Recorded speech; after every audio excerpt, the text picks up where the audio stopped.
Oh, great. More machines on the way. Beta! Hephaestus has locked me out of the node. Any ideas? I'll see what I can do.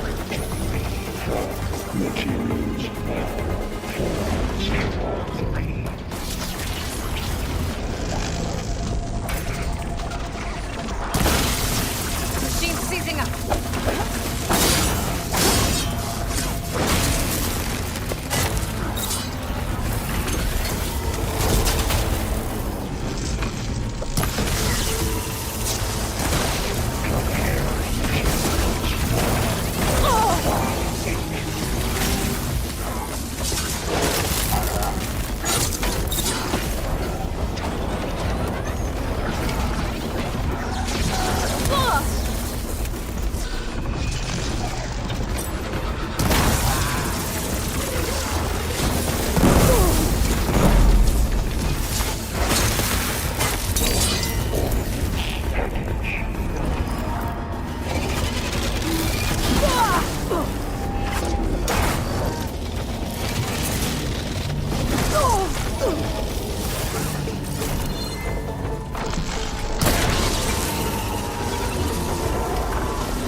Got them all. I tapped into the core's network hub. I managed to disrupt Hephaestus' control of the node. You should be able to override it now. Nice. Thanks.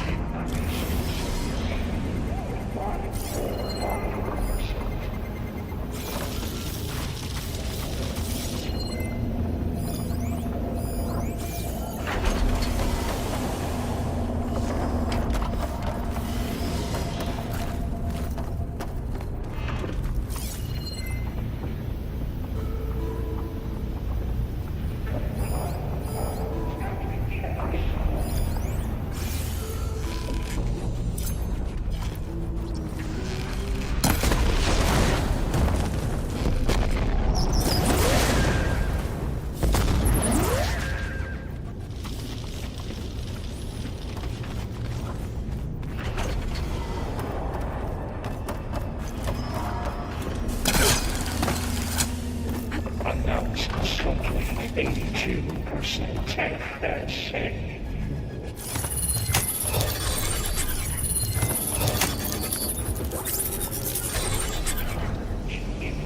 Retreat to materials. Caster 1-1. It sounds like it fled to another chamber.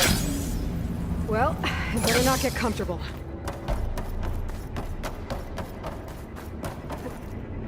Energy containment fail safe overrun. Great.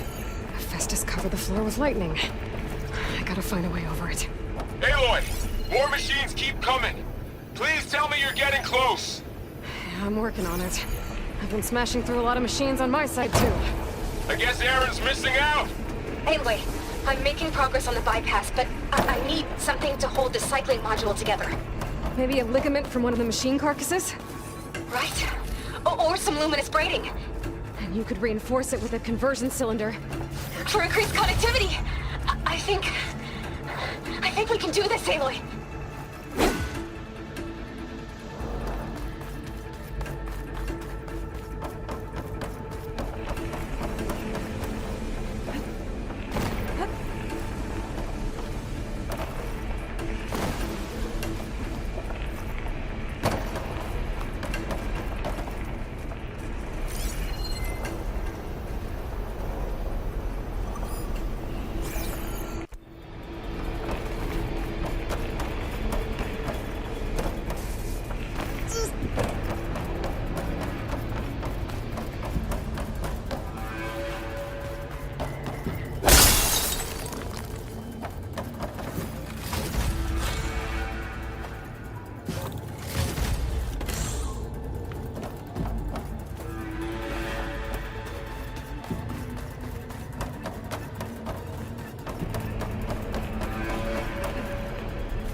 over the shield.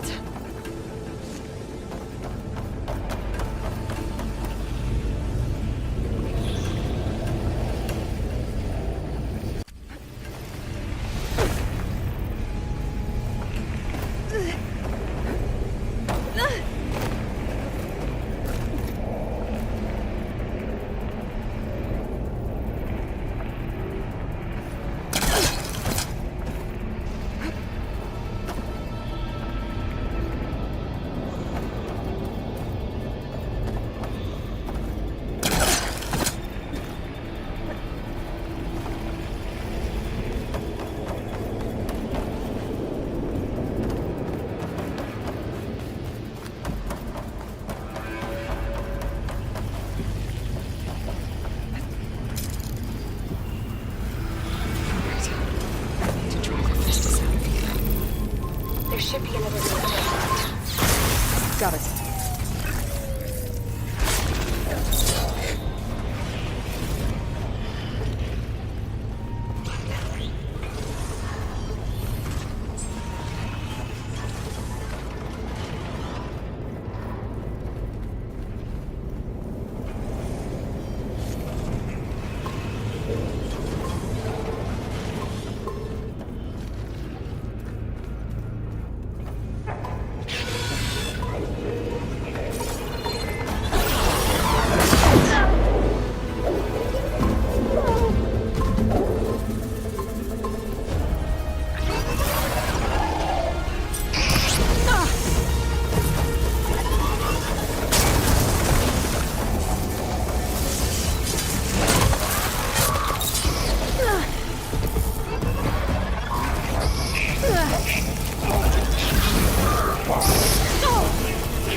Countermeasure CX. Gemini. Autonomous defenses. Oh, here we go again. Oh, that doesn't sound good. I'll try to get your access back. Power unlimited lives. Percent.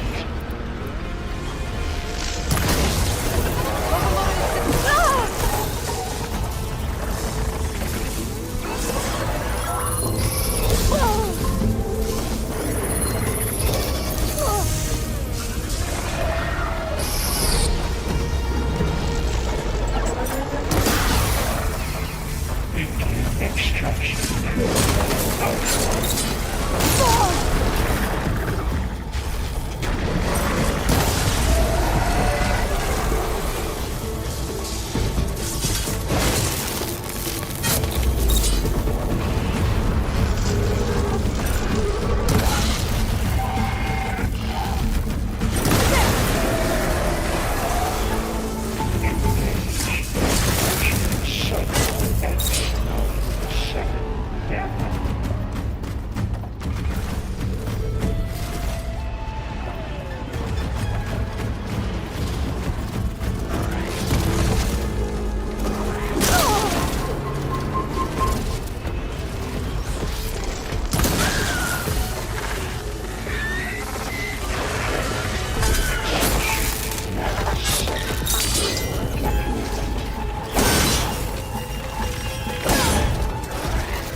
Node access restored. Now you can override it.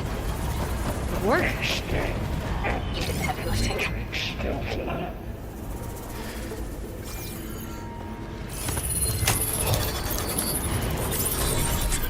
Purge imminent.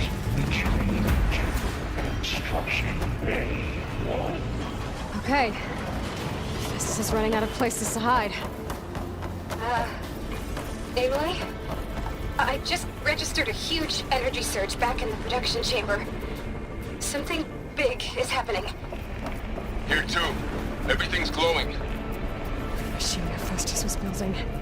It must have finished it. It's powerful, whatever it is. I'm almost done with the core repairs. Should we come to you? Maybe I could distract the machine if... No, Beta. Just stay where you are, okay? Handling the machine's my job. Okay. Be safe.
done! You did it! There should be one more note to override. Good. Stand by. I'm sending Hephaestus back to you.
No more hiding, Hephaestus!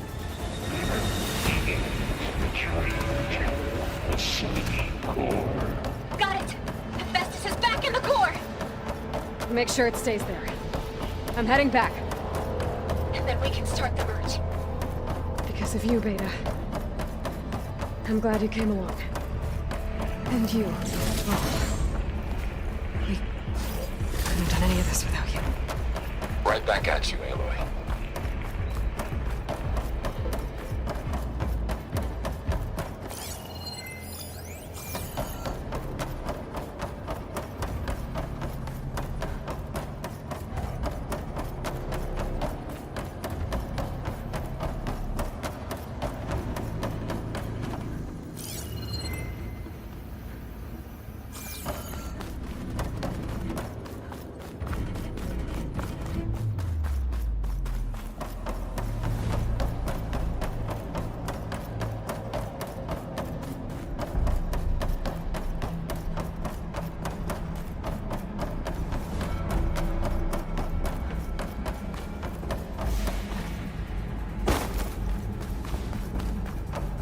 Aloy, the bypass is done.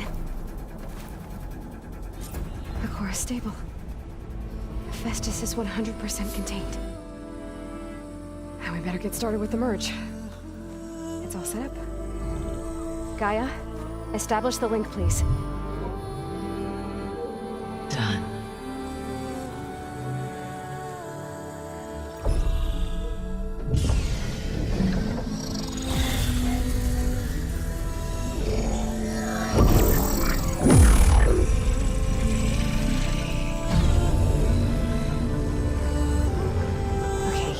To complete the merge, we need to excise Hephaestus' malicious code.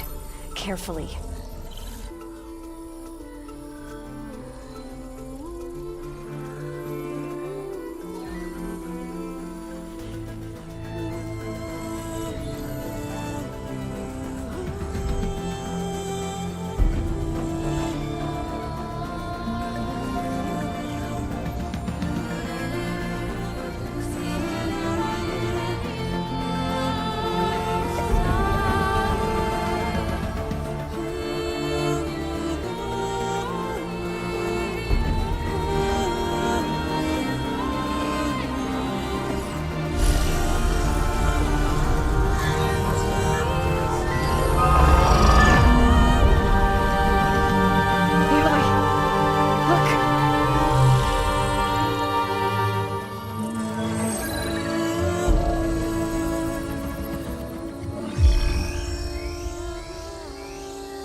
Splendid copy. You cost us quite a lot of time.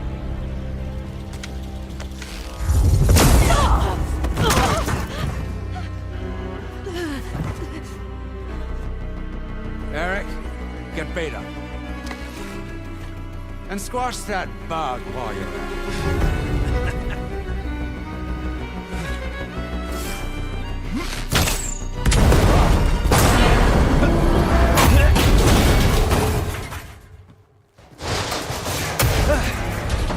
Ooh!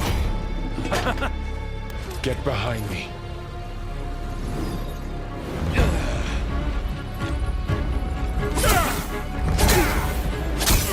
Come on!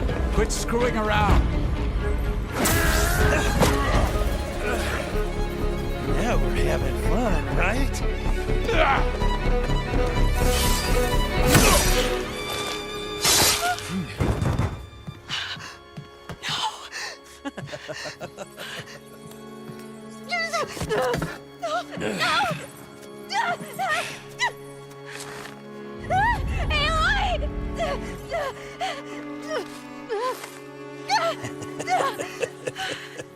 Finally. Tilda, get Gaia and Hephaestus ready for transport. Tilda! I failed. Hush. All is not lost. Tilda! What the hell are you doing? Stop her! I can't even see her!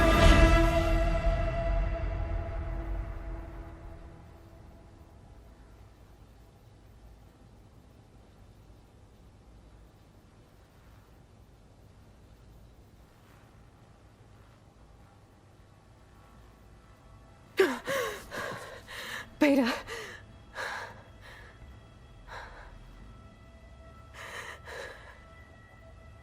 Farrell.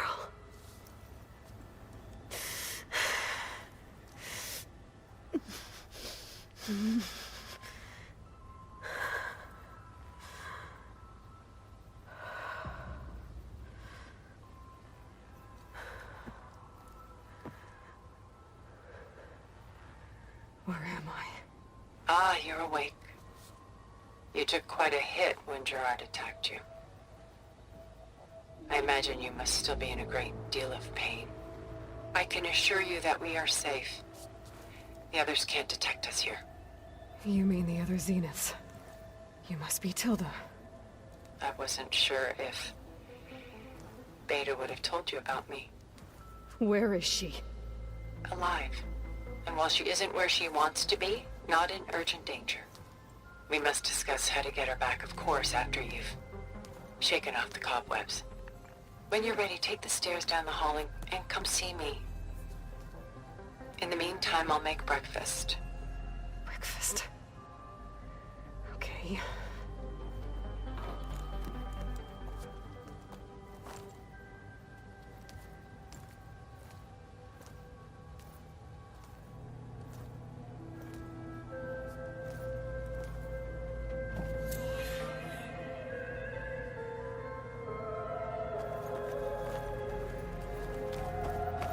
Why did Tilda bring me here?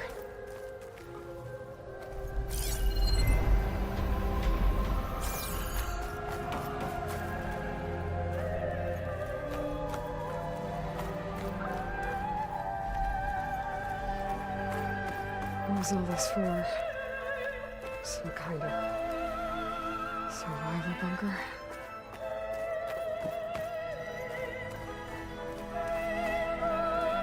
What is this? Just a few favorites from my collection. Rescued and stored here just before I went off-world. Take a look, if you like. I'm curious to hear your impressions. My friend is dead. Beta and Gaia are gone, and you want me to look at old paintings? Don't be so quick to dismiss the comfort we can find in art, or the insight we might gain.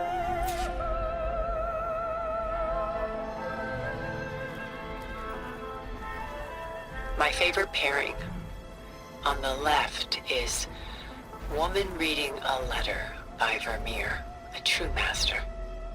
And on the right is a forgery.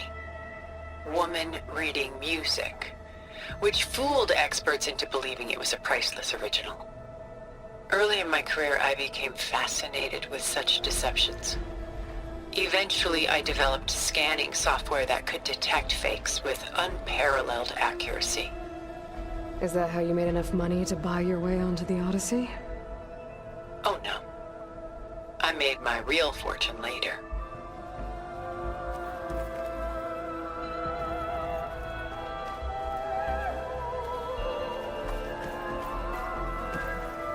Selene and Endymion. She's the goddess of the moon, whereas he's a simple shepherd. Beside her is the god of love, Cupid. So she's sneaking up on him? More like visiting him in secret. The torch that Cupid bears represents Selene's undying infatuation with him. Though the two must remain apart, her love will forever burn.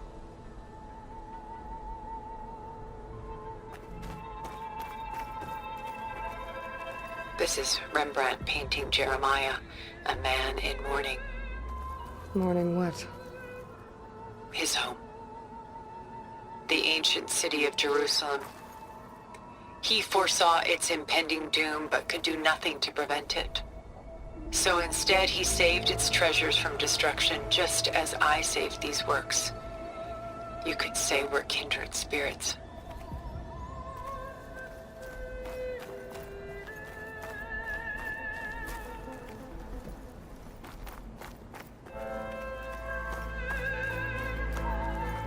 A portrait of the painter, Rembrandt's son Titus, depicted in the habit of a monk. I don't get it. Why would someone like you, with infinite resources, care about this painting of a boy in a hood? It's not the image itself, but the feeling it conveys. The face is bright and defined, but his eyes are downcast, heavy with misfortune. And the background seems to swallow all light. The painting is infused with a sense of loss. I guess I understand how the painter feels.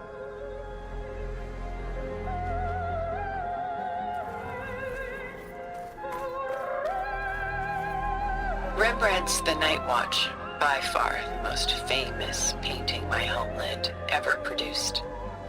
It was commissioned to honor a militia made up of influential citizens. I guess you must have been an influential citizen. In my day.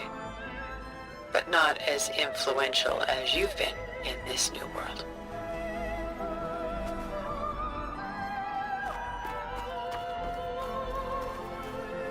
The Gust, by Willem van de Velde, the most famous of his many maritime paintings. A ship crossing into the unknown. I guess you're familiar with that. Indeed, which is why I appreciate this composition in particular. Though waves and wind threaten to destroy the ship, it perseveres, clinging to the light even as darkness closes in all around it.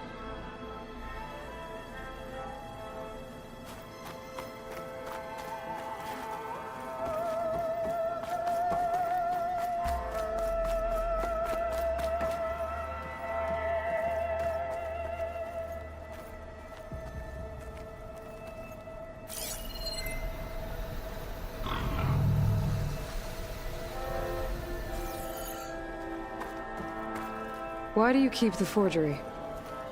I've always enjoyed studying the two side by side. Both painters capture light, color, and perspective. But what makes one a masterpiece and the other simply an imitation?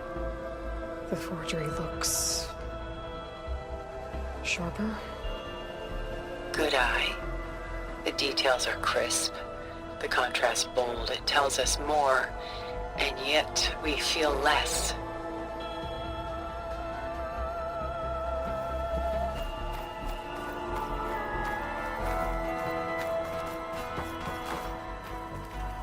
And why can't Selene and Endymion be together? Selene took a vow of chastity, promising to never take a lover. So when she fell in love with Endymion, she could only visit him at night while he slept. But then wouldn't she be breaking that vow? Think of it as a forbidden love. Though circumstance keeps them apart, still they find a way to come together, however briefly. About Jeremiah. If he knew his home would be destroyed, why didn't he save the people? Why save those relics? He tried, but no one would listen to his warning, so he saved what he could. But how did he know? He was a prophet. He saw an army invade and destroy the city in a vision. So it's more like he calculated which side would win a battle. What matters is that he was right in the end.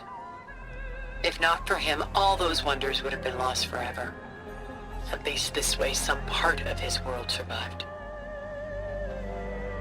You know what I like the most about this piece? Even though he's the sole survivor, his home in ruins, left with only the remnants of his world. The light keeps the shadows at bay. There's still hope. Precisely. Take as long as you like.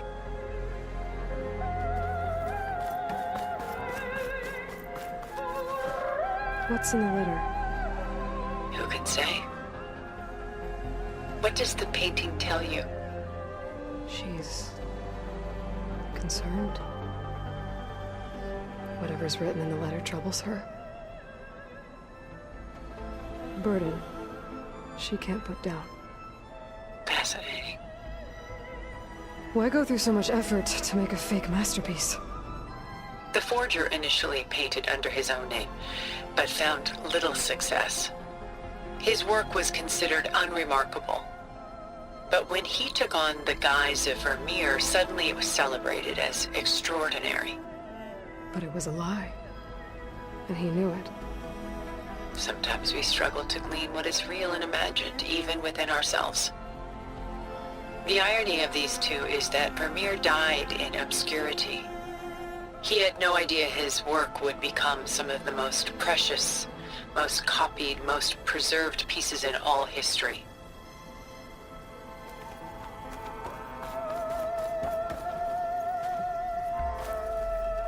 Aren't Celine and Endymion cold?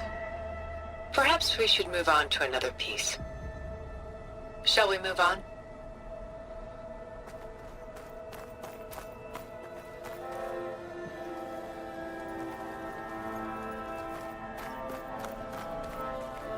Works of art such as these can often cause us to look inwards at our own lives. I'm sorry about your friend. Had I been able to intervene, I would have.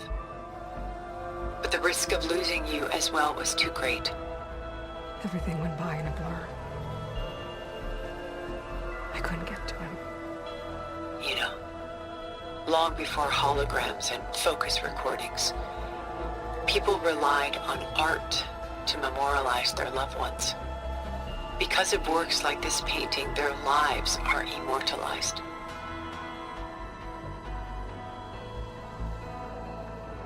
Rembrandt had 4 children by his wife.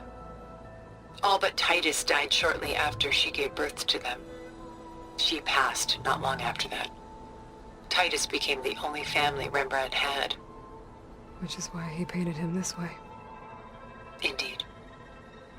Then tragedy struck again. Disease claimed Titus at 26. It's almost as if Rembrandt painted the future, closing in on him. Rembrandt actually painted several portraits of Titus, but this one has always been my favorite. It's honest. What do you mean? In others, Titus was portrayed in brighter, livelier states, but here, Rembrandt allows himself to express his true feelings. Sorrow, fear, hope, love. Laid bare on canvas for all time.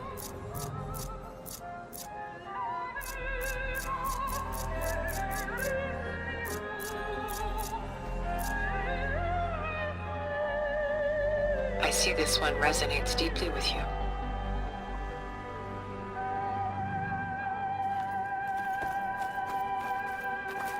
The militia. They look disorganized. Where others painted such scenes in a stiff and stationary manner, Rembrandt chose to show them in action, preparing to march. He wanted them to feel alive. You can almost hear the commotion.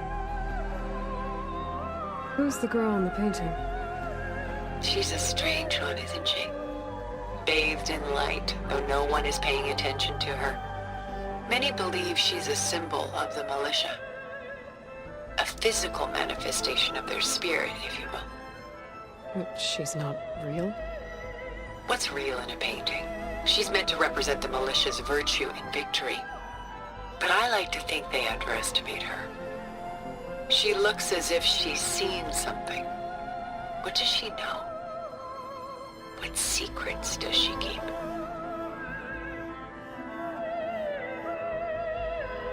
There's so much detail to take in, isn't there?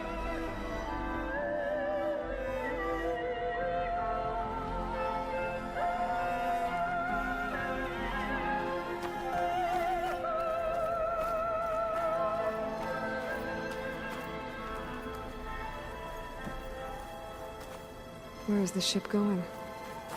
To a faraway land, most likely. My ancestors used ships like these to explore the world, sometimes at great cost. What were they looking for? Anything of value. They were traders willing to face unknown dangers to make their fortunes. But no matter how far they went, they always turned their sails home. So this Von de Velde only painted ships? It was his specialty. Following in the footsteps of his father, Willem the Elder. The two had quite a journey of their own, taking them all the way to the court of a foreign kingdom. Did they ever come home? No, but eventually their lives worked it. Take your time.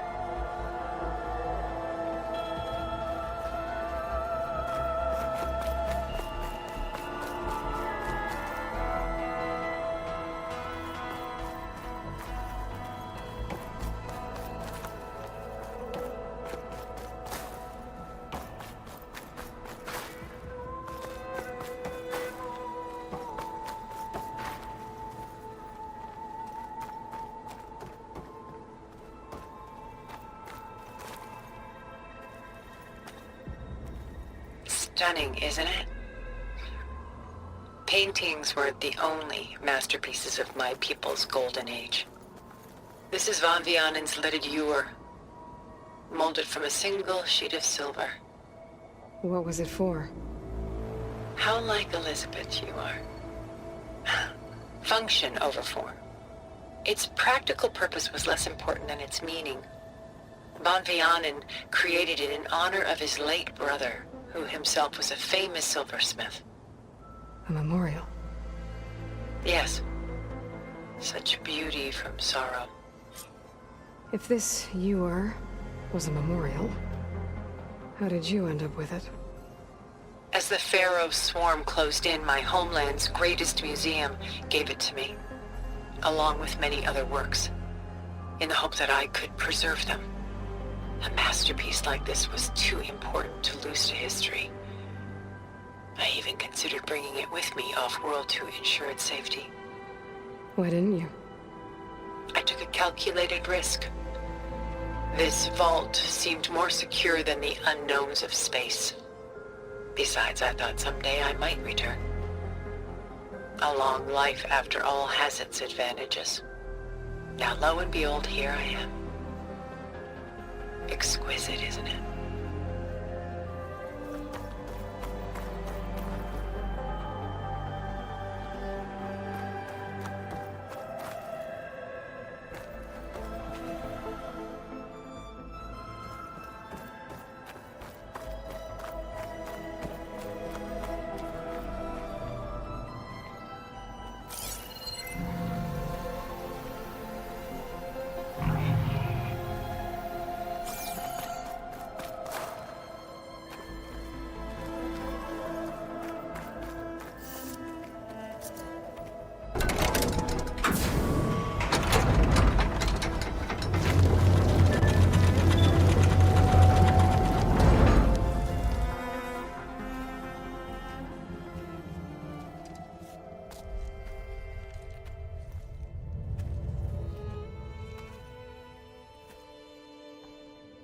There you are. Feeling better? How did you find us? At the cauldron?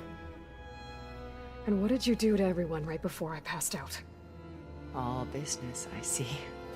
Well, suffice it to say we were keeping a very close eye on Hephaestus, knowing we would need it at some point. Your ruse didn't fool us, and as for my little trick, it was an overload of the senses, accompanied by an energy discharge.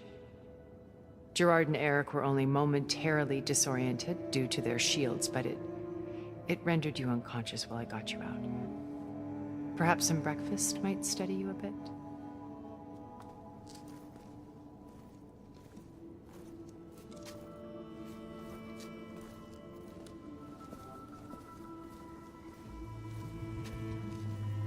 This was your house.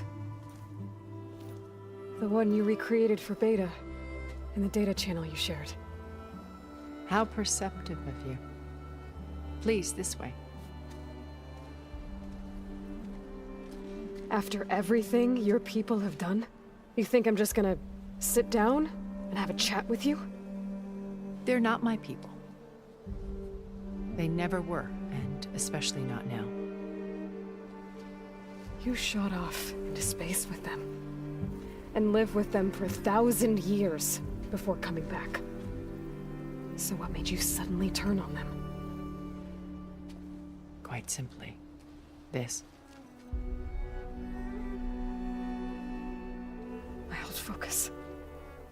You repaired it? But that means you've seen. Incredible things. What you've accomplished in 2 decades of life.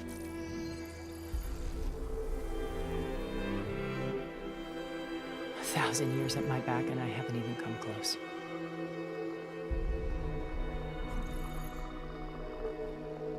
I'm sorry if I invaded your privacy, but I had to.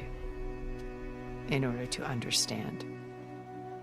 To be enlightened. You truly are Elizabeth's blood. With her drive, her sense of mission, her integrity. Watching all this shamed me for the company that I've kept. Having seen it, all I want is to help you. Even if it means stopping your friends? Especially so. Please, sit down.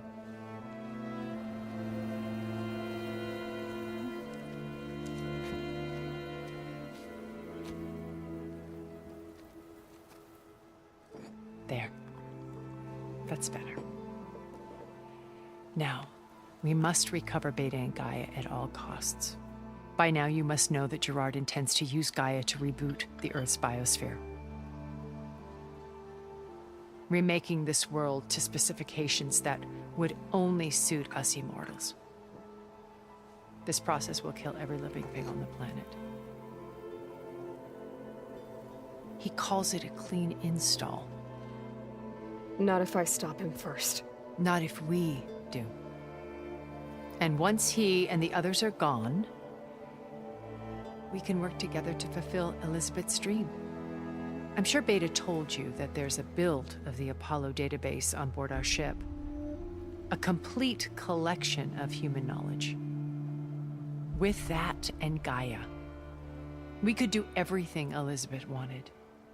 Heal the biosphere, educate the people of this world, uplift them. Create the world she imagined.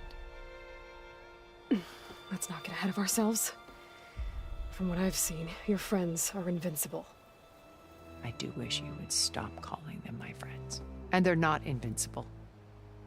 In fact, a friend of yours has found a way to defeat them. Silence. Oh, he's been a busy bee, building an army powerful enough to crash through Gerard's precious base. Yeah. Regala and her rebels. Even now, she's preparing a final march on the Tenakth capital. When she wins, she'll have the entire tribe under her control. Hundreds of warriors and machines to throw at the base. She's been duped. They'll all perish, of course. But it should be enough to break Gerard's defenses and allow Silence to kill him. Along with all the others.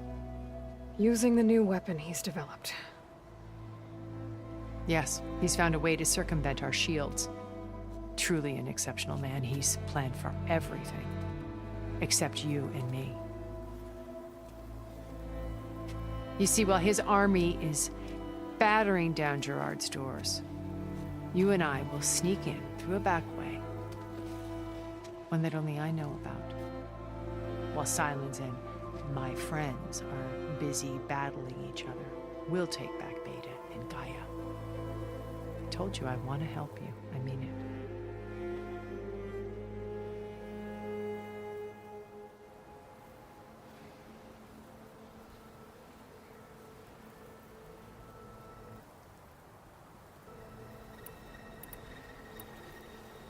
My old focus.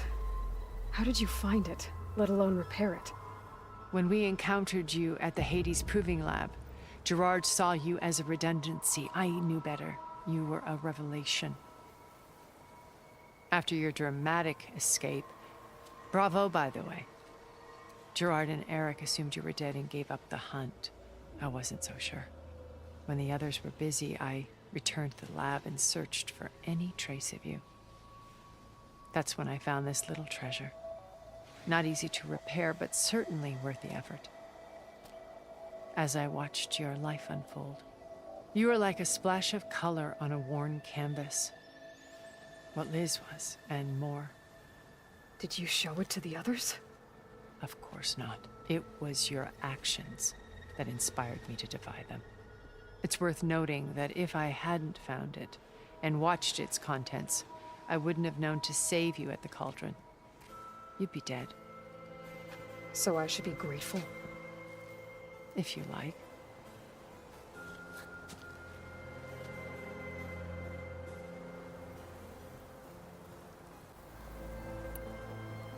So you know all about me. What about you? What would you like to know? Well, start with your life on Earth. When I was 8, terrorists flooded my home city. Thousands drowned, my parents included. I was one of the few who survived. My guardian sent me to boarding school. Among my peers, I was the strange girl, the orphan to be avoided. All because of circumstances beyond my control. Oh. So we're a lot alike, huh? Aren't we? You were an outcast. But you didn't let that stop you from getting what you needed. Neither did I. I climbed my way out of desolation and used my wits to build a fortune. First, from the technical analysis of art and the detection of forgeries. Profitable expertise in those days. But as it turned out, the software I developed was even more useful for counterintelligence. From there, it was only a short step to gathering extremely valuable intelligence on my own. You were a spy? More like a service one could turn to for information. I had to remain anonymous, of course, to protect my privacy. But despite that anonymity, Far Zenith inevitably sought me out.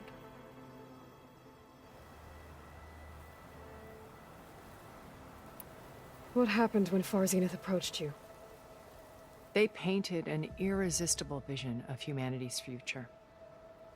One where we need not fear illness or death, where we explored the furthest reaches of the stars and thrived. It was only later that I realized that they only intended to bequeath this future to the rich and powerful. By the time I finally figured it out, the walls were closing in, Pharaoh's machines were devouring the earth. So I accepted Far Zenith's invitation to a berth on the Odyssey. I wanted Liz to come, but she had nobler plans, as you well know.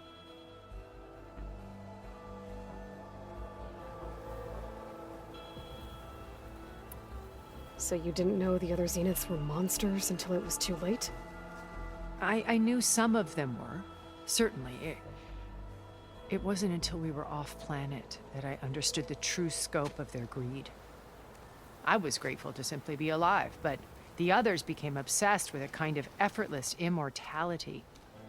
They built a colony where machines serviced their every need, where any memory or fantasy could be endlessly savored in virtual reality. It wasn't life. It was stultifying, a pampered dream state. As the decades passed, I withdrew more and more, alone yet again, but this time with eons to consider my mistakes. Now finally, having met you, I feel like I have a second chance. To do what? Help you, of course.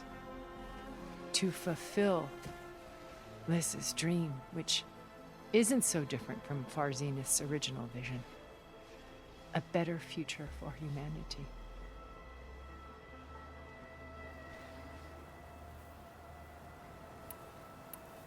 You said Beta is not in urgent danger, so what are the Zeniths doing to her? Putting her to work. Merging Hephaestus with Gaia. A difficult, time-consuming task, as I'm sure you know. They will compel her if need be. But her life is not in danger. She's the only one who can do it. Because you people made her to be nothing but a tool. Gerard's idea, not mine. They always viewed me with suspicion when I attempted any form of kindness towards her. That's why I created the data channel. A virtual place where we could speak in peace.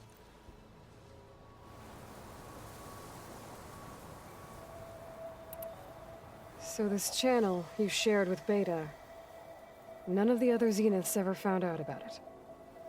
Gerard believes he's the most cunning of all of us.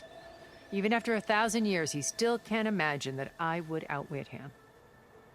The channel allowed me to interact with Beta away from their mistrustful eyes. It offered us a chance to be ourselves. Until you cut off all contact. Yes, though it pained me. I was worried that our meetings would do her more harm than good. Well, she felt like you tossed her aside. I was afraid the others would find out and punish her. She may not have had the comforts of friendship anymore, but at least I ensured she was safe. I know it seems harsh, but you must believe that her well-being has always been paramount to me.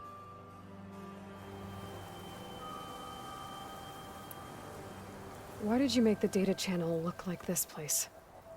I built this house as a shelter to weather any storm. A safe place. Not just for me, but for the art stored below. Cultural artifacts of incalculable value.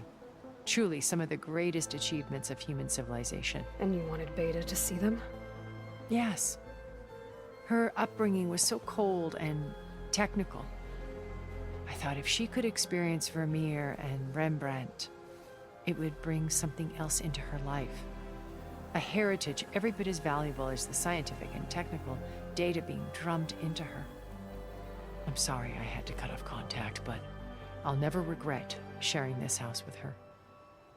She needed its shelter even more than I did.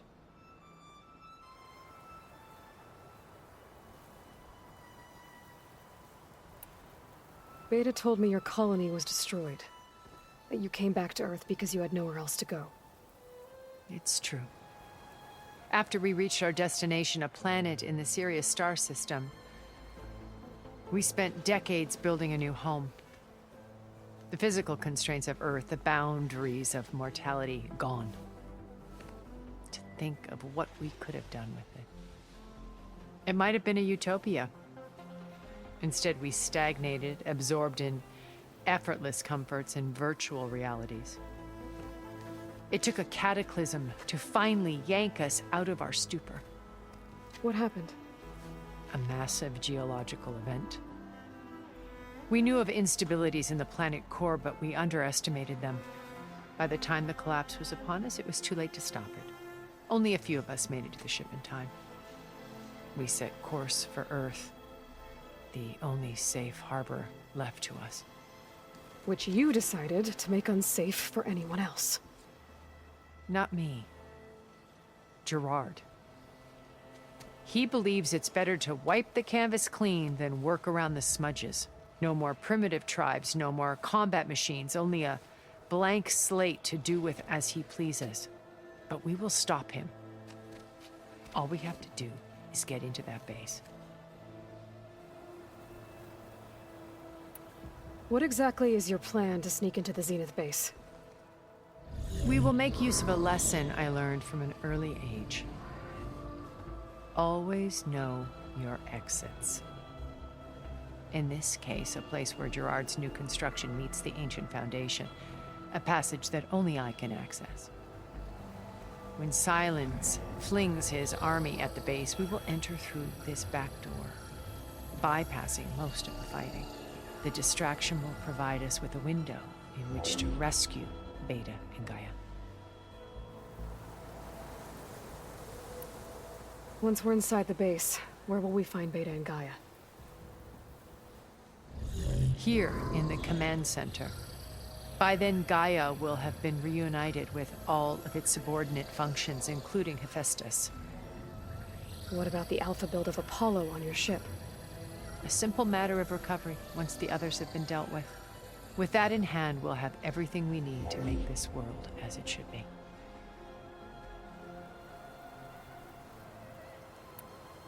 How do you know about Silence's plan? He isn't the only one adept at spyware. You hacked his focus? No, he's too careful for that. But his subordinates? Not so much. He gave additional focuses to the tribals he branded the Sons of Prometheus. The ones working with Regala. By tapping their focuses, I learned about most of his dealings. The distribution of override technology, the arming of Tanakh rebels, and the secret pact with Regala to attack Gerard's base. But how did he come up with a weapon that can take down your shields? That's the one thing I haven't been able to figure out, but however he did it, I'm quite certain it will work. With it and the Tanakh army, victory seems to be within his grasp. Such a shame he'll be disappointed.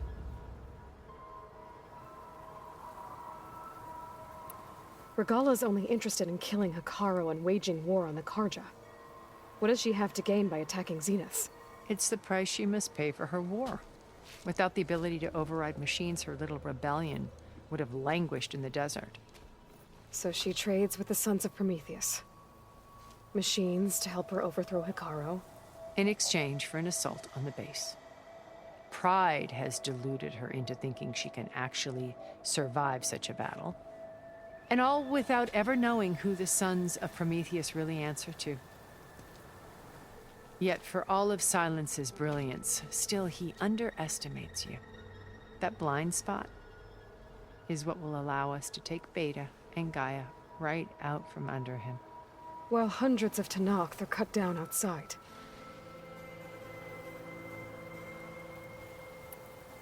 So you knew Elizabeth. What was she like? Liz was everything she was. I see in you. And more. Your ingenuity, your determination, your moral compass. You've managed to distill her greatest qualities and make them your own. I'm not asking about me. Tell me about Elizabeth. What was she really like? The honest answer is that I don't actually know. For all the time that I spent with her, she always kept a part of herself locked away. It was like that from the moment we met.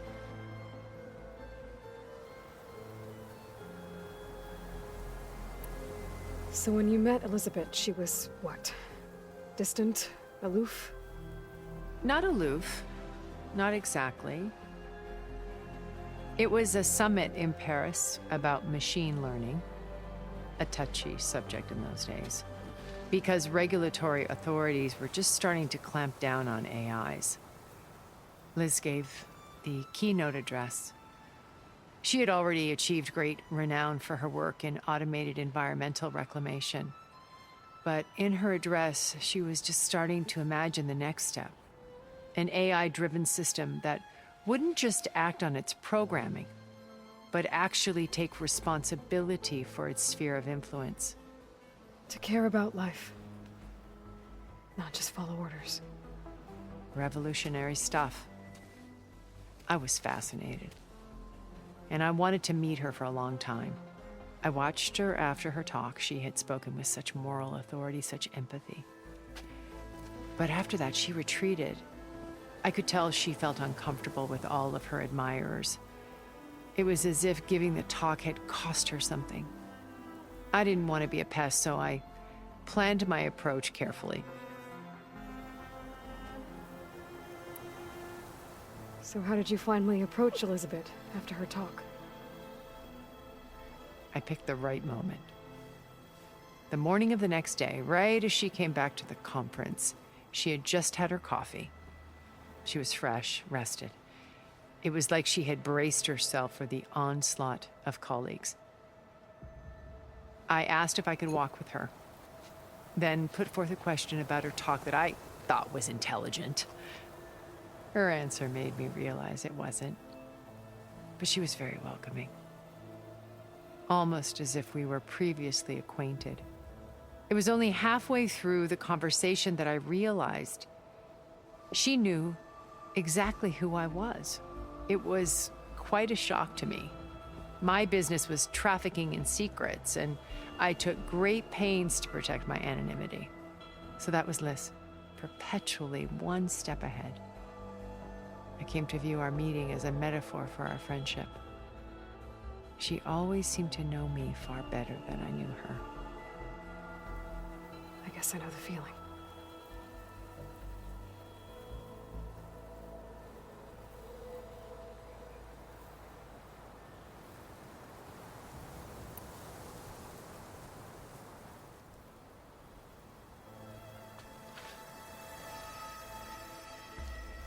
First Varl. Now Hikaru and the Tenakth. Your plan would wipe out an entire tribe. There has to be another way. We are in an admittedly desperate situation, but I assure you there isn't. Remember Zero Dawn. Elizabeth's sacrifice. Sometimes many have to die for a new world to grow. If it looks impossible, look deeper. Wait. The data channel. It still exists, doesn't it? I need you to open it. Let me talk to Beta. Impossible. We might be detected. It's worth the risk. There is another way, one where the Tenakth survive. But we won't. If the others... If you want to help, open it.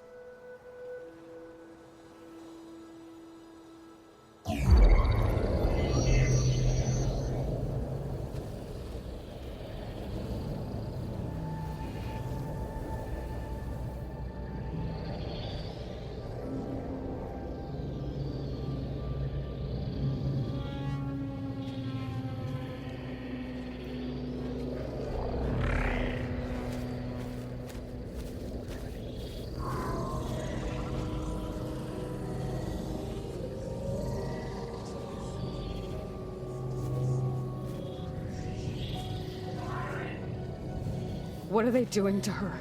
Virtual reality dissociation. The manual merge of Hephaestus will take hours upon hours of tedious micromanagement. If she resists the work, they run simulations to induce feelings of isolation and despair. Beta, can you hear me? You're alive. They're watching me. I can't hold up this extra protection for long. You should have killed me. No. No, look at me. I'm coming for you. I promise. Okay? I just need you to hold out a little while longer and work on the merge.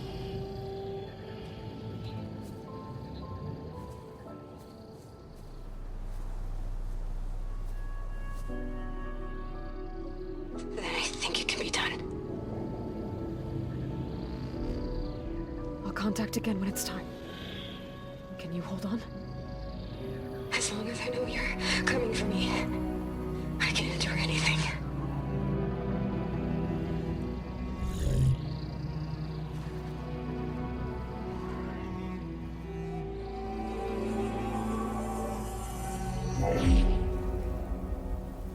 All right. I did as you asked. Now I think you need to tell me what you're planning. I'm going to take Silent's army away. I don't need it. Only the weapon he made to penetrate your shields. And how do you propose to get it? Ask him nicely? Without Regala and her rebels, he won't have a choice. We'll be his only option.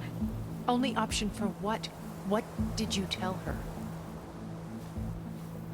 That is between me and my sister. Will be Silent's only option for crashing that base. I'll tell you the rest later. But first, there are a couple of things I have to do. Oh. And what are those? Lay my friend to rest. And then I'm going to use the override that Beta gave me at Gemini to put an end to Regala's rebellion. From the air. Wait. Since you insist on doing things your way, I know of something that will truly help you make a grand entrance with the Tenat. The ancient Horus Titans still possess electromagnetic energy cells as part of their arsenal. Drop one of those on Regala's army and they'll receive quite a surprise.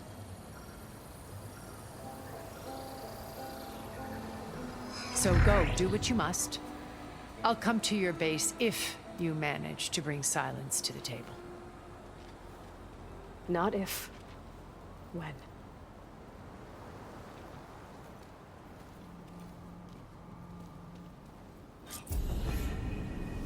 Erend, are you there? Aloy! Aloy, is that really you? Yeah, it's me. Where's everyone else? We're all...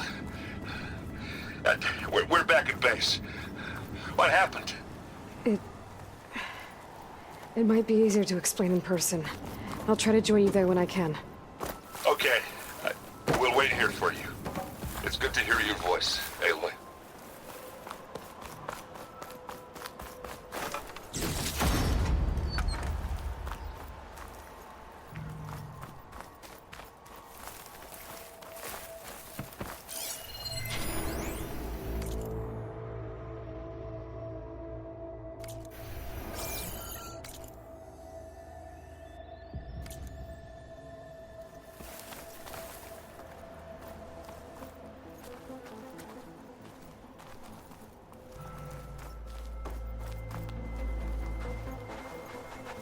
Just to let you know, I'm now patched into your focus network. Great. I take it the other Zeniths can't hear us? Of course not. And they don't know about your base either, in case you were wondering. I've sent you data on the Horus energy cells you can use against Regala's forces. Reach out to me when you're ready to acquire one. Understood.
Get this from my stash when I need it.